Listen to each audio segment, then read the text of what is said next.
Ang programang ito ay rated SPG. Striktong patnubay at gabay ng magulang ang kailangan. Maaaring may masiselang tema, lengguwahe, karahasan, sexual, horror o droga na hindi angkop sa... Get your things together, magpapaksyon tayo.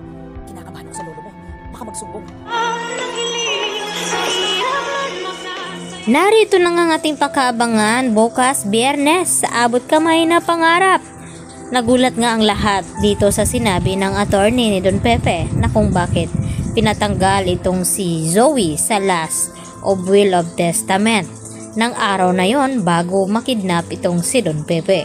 At dito nga nakapagtataka sabi ni Giselle at RJ na kung biglaan daw na inalis itong si Zoe. Sigurado daw itong si RJ at Giselle na may matinding dahilan itong si Don Pepe na kung bakit hindi isinama itong si Zoe sa last will of testament ni Don Pepe. At dito naman na sinabi ni Giselle kay Moira na mapapatunayan na nga nila kapag nagising itong si Don Pepe at magsasalita na kung bakit tinanggal niya itong si Zoe sa kanyang pamana. At ang nakakatanggap nga dito sa last will of testament ay walang iba kundi itong si Giselle at Justin. At hindi pa nga sigurado itong si Zoe kung mamamanahan ba ito dahil hindi pa nga napepirmahan ni Don Pepe ang nasabing mana na ibibigay nga dito kay Zoe.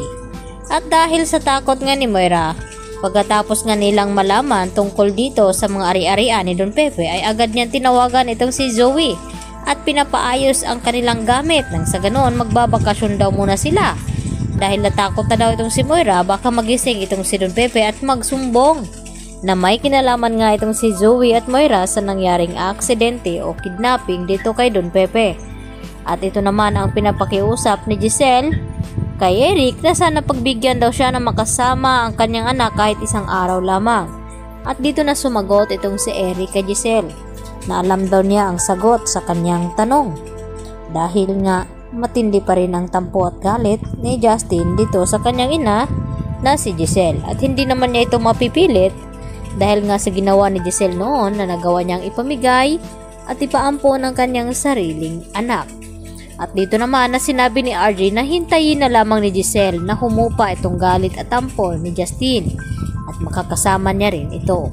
Dahil hindi magtagal ay ito namang si Justin ang mamumuno dito sa Apex Hospital at magiging co-owner dahil yun ang pagkasunduan ni Giselle at RJ.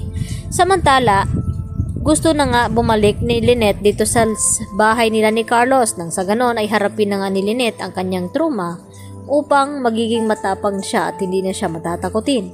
Kaya agad naman na pinagbigyan ni Carlos itong si Lynette. At dito nga na pumasok sila sa bahay ni Carlos.